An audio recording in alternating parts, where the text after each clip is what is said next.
Welcome back, everyone. Thank you so much for returning to the main platform for the clinical conference. I'm excited to have you back for the remainder of the plenaries for the afternoon. I hope you navigated successfully to your Zoom platform for your breakout meeting. This is all a little bit complicated and we're learning it. I'd encourage people in maybe tomorrow to make sure you put your Zoom face on, as Donna Jacobson says, and show up on camera. And if your mic works, to use a microphone to ask your questions. One of the really valuable parts of this meeting, and we hear it over and over again, is for people to be interacting live, to be asking questions, to be explaining their context as they're grappling with how to actually provide some of the more complicated aspects of HIV care and newer aspects. So to really be able to have that conversation firsthand, I think will help in the breakout rooms to make it more interactive. So please, tomorrow, consider putting on your camera. I'd encourage you to put on your camera and to use your microphone as well. Our faculty that are running the breakout sessions are really there on their own, and I don't know how many of you have tried to do that, but have a lot of questions coming in when you don't have someone sort of running interference is complicated. So asking questions out loud will be much more helpful to them. So please consider doing that. I am now excited to introduce our next speaker. I'm going to introduce Dr. Connie Benson from the University of California, San Diego, who's going to be talking to us about new and investigational antiretroviral drugs and strategies. Dr. Benson? Thank you. I'm going to share my screen here and we'll get started.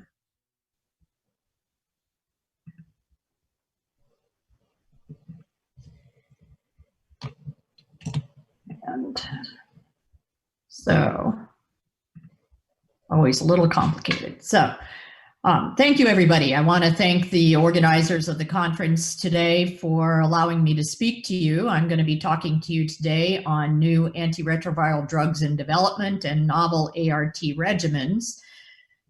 This next slide lists my financial relationships with commercial entities and the learning objectives for today's talk, and you can read more about these in your electronic syllabus. So I always like to start off these types of discussions with a question. And the first question is, do we need new antiretroviral drugs or regimens? Most of us would answer that question, yes. But if you look at the current recommendations for first-line ART in people living with HIV, we all understand that the integrase inhibitor class is the only class being recommended as first-line ART by most major entities at this point. The combination with very well-tolerated integrase inhibitors and nucleoside analogs has really revolutionized our ability to treat HIV. And although there may be slight differences in recommendations related to underlying characteristics of different patient populations, most of these regimens can be easily used, maybe one pill once a day, are well tolerated, and have been associated with long-term viral suppression. So one of the ongoing unmet need for new antiretroviral therapies has been the issue of drug resistance. You heard a little bit about this presentation at CROI this year from Dr. Gulick in his talk earlier this morning. But in a study of more than 85,000 de-identified samples from patients obtained in the from patients being treated in the United States between 2012 and 2018, a third of them had reduced susceptibility to at least one ARV. However, the decreasing prevalence of drug resistance and the decreasing prevalence of multi-class drug resistance corresponds to the availability with many of these newer, more effective drugs and formulations with more favorable cross-resistance profiles. So it may be that the issue of drug resistance is a lower priority in terms of unmet need for new antiretrovirals. As to intolerance and adverse effects have become increasingly less frequent as we've had more effective, better tolerated drugs. And so our three main reasons for the development of new antiretroviral therapy may be waning. So with that comment in mind, let's move on to talk about new ARV classes of drugs in development that have novel mechanisms of action.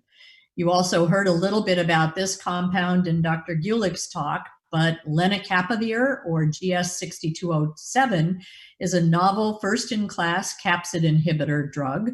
This was first presented at CROI 2019, and this agent is active against a broad range of HIV-1 isolates, including those resistant to all currently available classes of drugs. It has two potential mechanisms of action in terms of modulating the stability and transport of the capsid complexes and inhibiting capsid disassembly and virus production with capsid reassembly. It has picomolar activity and is more potent than nearly all of our current antiretroviral drugs. Lenacapavir has been studied very effectively in dose-ranging studies in healthy volunteers. This is the subcutaneous formulation that was evaluated in a phase 1 single ascending dose study. And in this study, 4 different doses of lenacapavir were evaluated. It was well tolerated. There were no serious adverse events or laboratory abnormalities. Only transient injection site reactions were complained about and resulted in prolonged exposures with measurable concentrations of drug in plasma for at least 24 weeks. And at doses of greater than or equal to 100 milligrams, plasma concentrations remained well above the protein-adjusted effective concentration 95 at 12 weeks, supporting at least Q12-week dosing and maybe more prolonged intervals before redosing. Looking at lenacapavir and its antiviral activity in people living with HIV was presented at this year's CROI, and this was a phase 1b randomized double-blind placebo-controlled study in people living with HIV. These are the characteristics of the patient population, and individuals with an HIV RNA level between 5,000 and 400,000 copies and CD4 cell counts greater than 200 were randomized to GS6207 in one of 5 different doses with placebo for 10 days, and then switched to Bictegravir, TAF, and FTC. The 10-day antiviral activity of the drug is highlighted here and demonstrated HIV RNA declines over 10 days ranging from 1.4 to 2.3 logs as a single agent. It was generally safe and well tolerated. Again, the most common adverse event was injection site reactions. And in a separate study looking at single dose plasma concentration time profiles, the per antiviral activity mean lenacapavir target plasma concentration of 24 nanograms per ml corresponded to a mean inhibitory quotient greater than or equal to 6, meaning at each of these dose levels, very long-acting agents out to about 6 months of therapy in the highest dose concentrations given in the study. And these were data presented at the IAS meeting last month. So looking at the continued development, however, of this compound, not just the subcutaneous formulation, but an oral formulation is also in development. And this is a study presented at CROI this year as well of the pharmacokinetics in healthy volunteers of the oral formulation of this agent given as single doses up to 1,800 milligrams. With the oral formulation, again, generally safe and well tolerated, no substantive food effect, and a half-life that was 11 to 13 days. Again, even with oral therapy supporting less frequent dosing, although oral therapy concentrations were not quite as high as those achieved with subcutaneous. So moving forward, this drug is in development with both an oral and a subcutaneous formulation as a long-acting, potentially injectable or oral agent. The next new compound I want to talk about, again, you heard a little bit about this from Dr. Gulick, is Islatravir, Merck compound MK8591. This is a novel nucleoside reverse transcriptase translocation inhibitor. So sort of in the group of NRTI type drugs because of its mechanism of action, but in fact, it has a very unique mechanism of action in terms of inhibiting translocation and chain termination, and resulting in chain termination. The drug is potent against most resistant mutants and has a triphosphorylated IC50 for HIV that's more than fourfold lower than that for other NRTIs, so much more potent than other NRTIs currently available. It has a long intracellular half-life in the triphosphorylated metabolite with the potential for multiple low-dose options, has a high barrier to resistance. If you look at levels that accumulate following in terms of intracellular concentrations, this agent is likely to be used as a long-acting agent given at least once a week and maybe even out to once every 3 weeks. In a phase 2b trial in people living with HIV, Islatravir has been evaluated, and this is a little bit of a complicated study design, so I'm going to walk through it. In part 1 of the study, it included a 3-drug dose-ranging approach with Islatravir in combination with Doravirine and 3-TC in one of 3 different doses of Islatravir, and compared with a standard of care arm, Doravirine, 3-TC, and Tenofovir.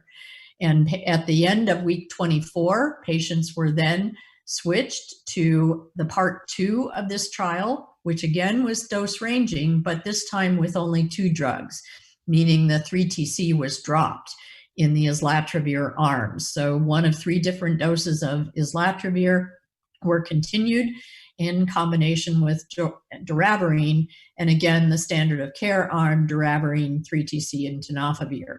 And the data that were reported were the week 48 data. There is a maintenance phase or part 3 of this clinical trial that will take the selected dose of Islatravir and Doravirine forward for longer term activity in comparison with standard of care out to week 144. Those data have not yet been presented.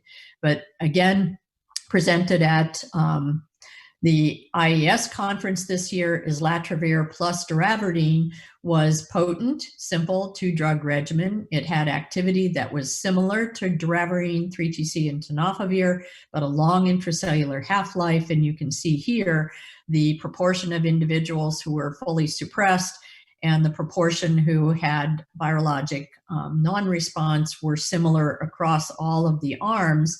And it appears that the company will be moving forward with the Islatravir 0.75 milligram dose in combination with Doravirine. In this study, also presented at CROI, there were metabolic outcomes evaluated in this clinical trial. And looking at mean change in weight at week 48, you can see that there was some weight gain with Islatravir, somewhat more depending on the dose level that one looked at in combination in the 2-drug combinations when compared to standard of care, but not statistically significantly different. And the same with mean change in bone mineral density at week 48.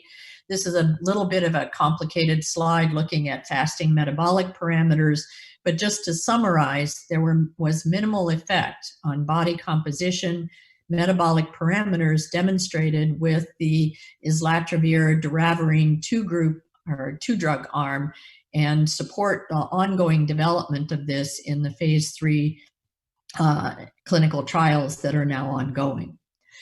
The next compound I'll address is Allosteric HIV-1 Integrase Inhibitor STP-0404.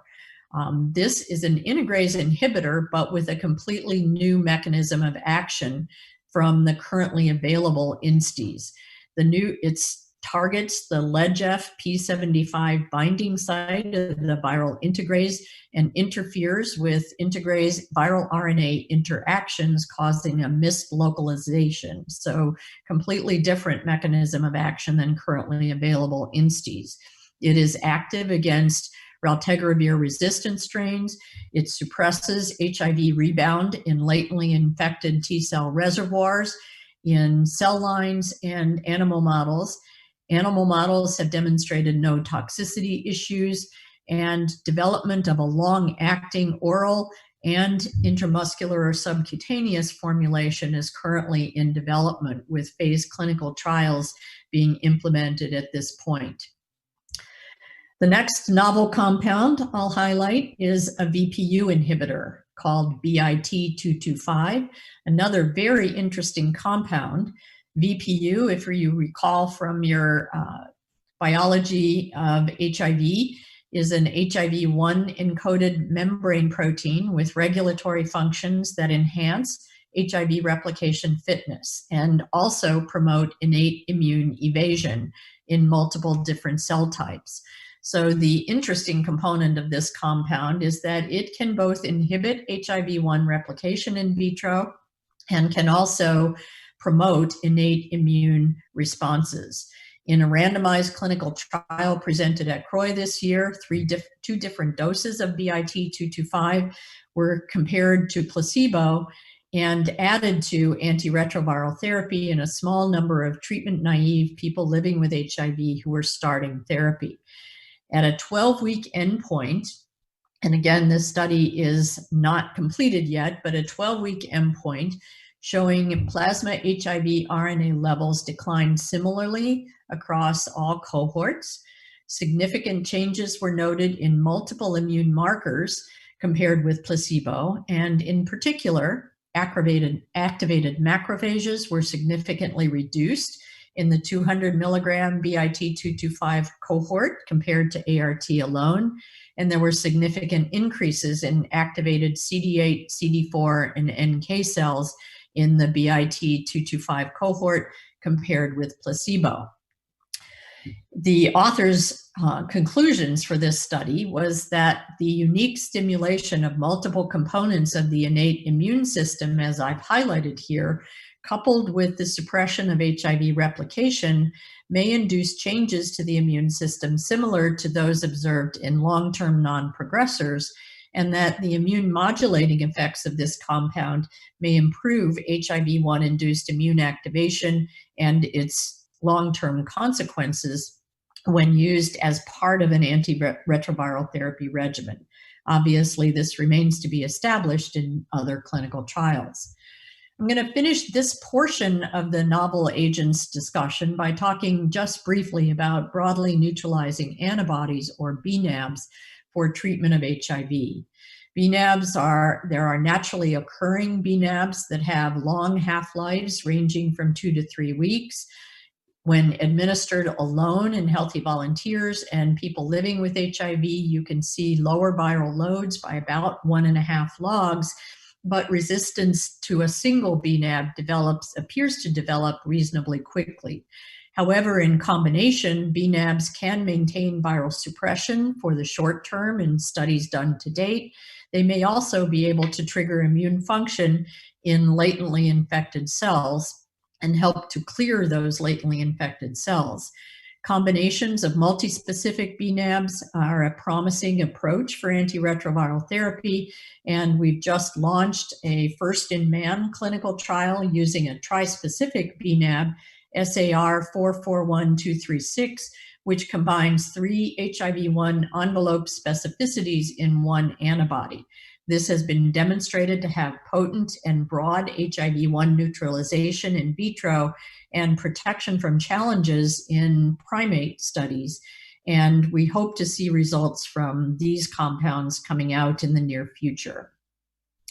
The next part of my talk, I'm going to highlight new long-acting injectable ARV regimens and results from recent clinical trials and novel long-acting injectable drugs that are not novel mechanisms of action, but new formulations of existing drugs.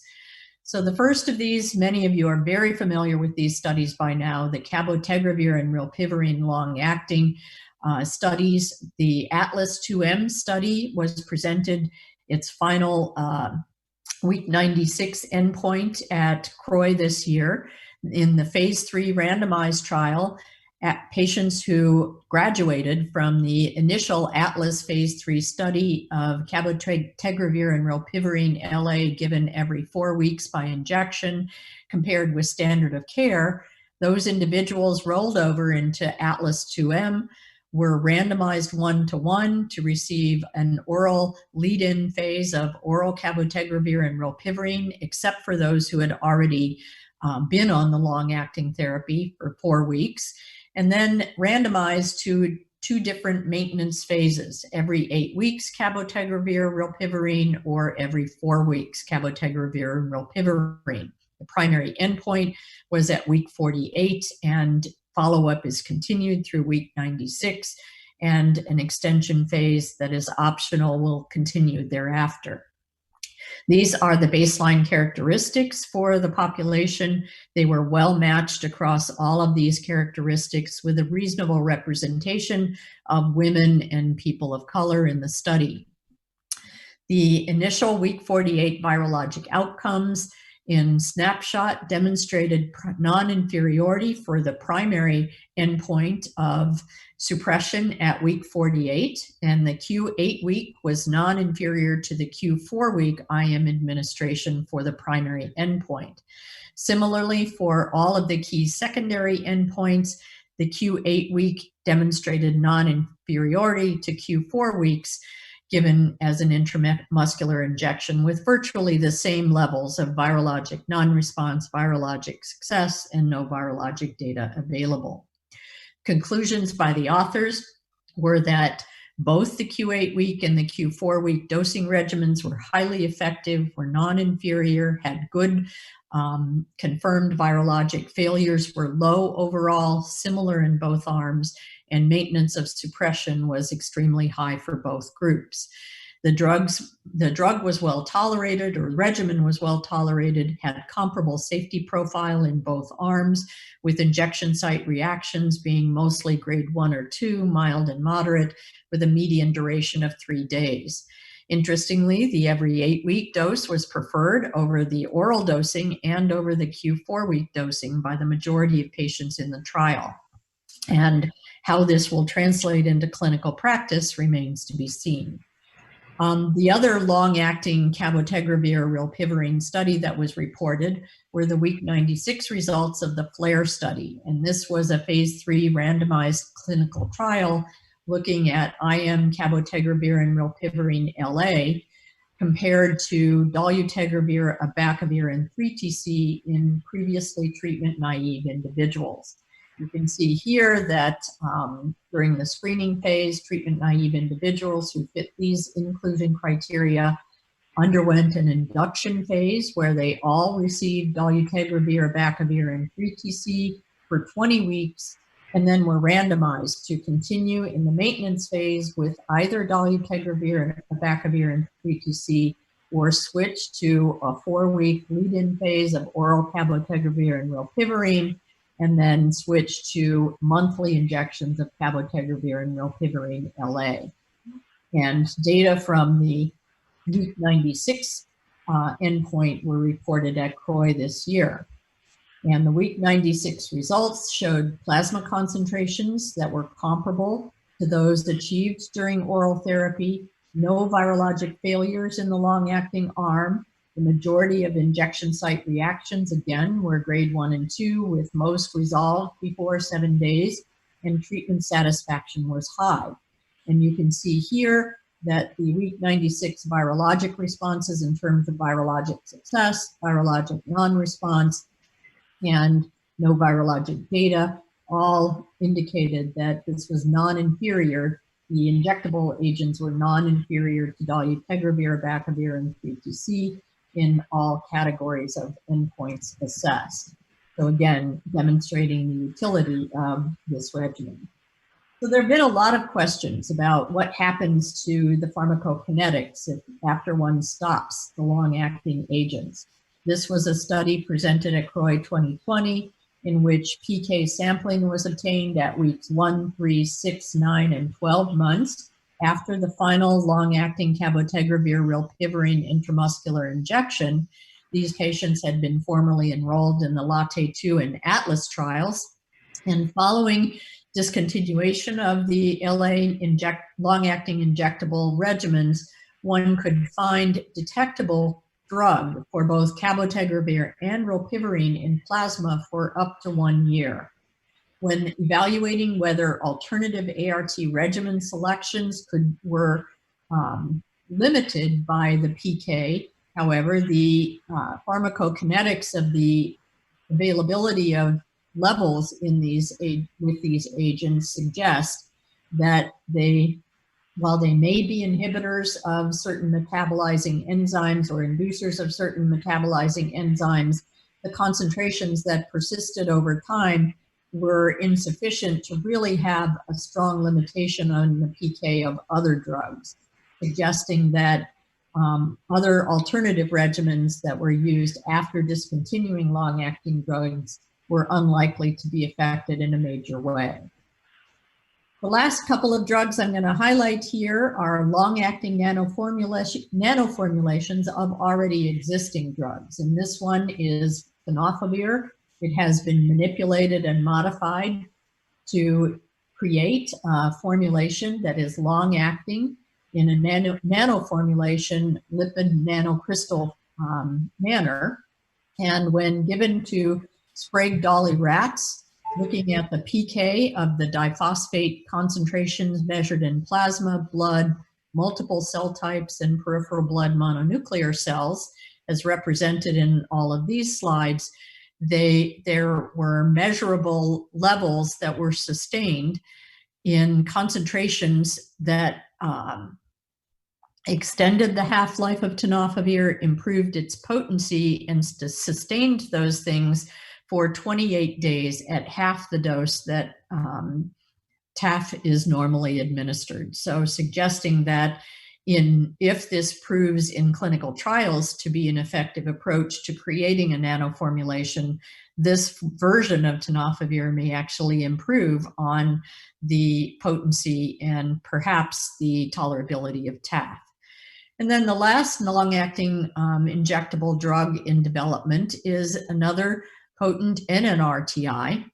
And this is an oral prodrug of a currently available NNRTI, Islatravir. This is not marketed in the US, but is approved in Russia and some other countries. And the long-acting formulation of Islatravir has been developed in order to expand the dosing options for this NNRTI. In a phase 1 open label safety and tolerability and PK study in a small number of men, single and multiple doses were administered IM once per month after a 2-week lead-in of daily dosing with Islatravir.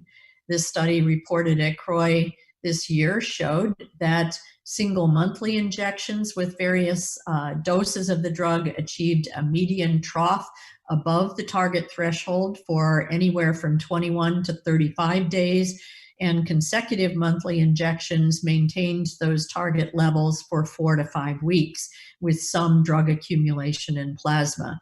This was a well-tolerated and regimen with acceptable PK in healthy volunteers and may again be another novel formulation for long-acting agents. So I'm going to close here and just summarize that the pipeline for development of novel investigational drugs continues to evolve. There may be less need for new drugs as we continue to decrease resistance and improve tolerability and convenience. And with few exceptions, most new agents in development are targeting novel mechanisms of action and long-acting formulations. So I think the promise of novel long-acting injectable formulations is closer to reality. And we had a really wonderful workshop discussion about some of the challenges and potential for these agents just before this talk. So I'll stop here and open it up for the questions and answers. And I'm going to stop sharing my screen so I can see your questions in the chat room. Great. Thank you so much, Dr. Benson. That was tremendous. I don't see the questions coming up yet. So one question is about the timeline for FDA approval of the Rilpivirine. And yeah, so that was a big question in our workshop as well. I think we all were really hopeful last fall when it was submitted for FDA review that we would have these agents by now. As you all know, the FDA deferred approval of Cabotegravir Rilpivirine LA last fall, and it was not deferred for reasons related to activity, safety, or any of the issues that we have major concerns about in patients, but the deferral of approval was apparently, at least from reports we've received, related to issues regarding manufacturing of the two drugs in combination. And the company was asked to come back with a revised manufacturing plan. And my understanding is that this has been resubmitted to the FDA or is shortly to be resubmitted to the FDA in follow-up to that initial meeting. And we hope to have FDA approval, if all looks good, by this fall. So a little bit of a delay in approval, but we hope to have it soon. The other question is just if you'll be dosing every 8 weeks, given the Atlas data results.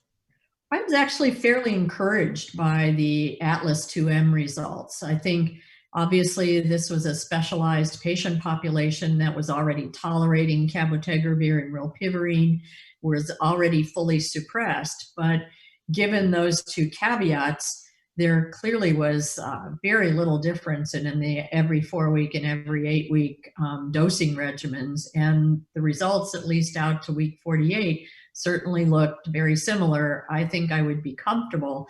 What some of my colleagues have been telling me is that they might be more comfortable starting at every 4 weeks just to make sure that everybody's coming back for the injections and it's being tolerated, and then transitioning to every 8 weeks. That may be an option people are going to adopt in clinical practice at some point. So another question is about whether you see more nucleoside-free drug combinations for future regimens, if that's just a general direction. Well, it sure looks like the novel agents in development are all targeting mechanisms of action that are not inclusive of nucleosides.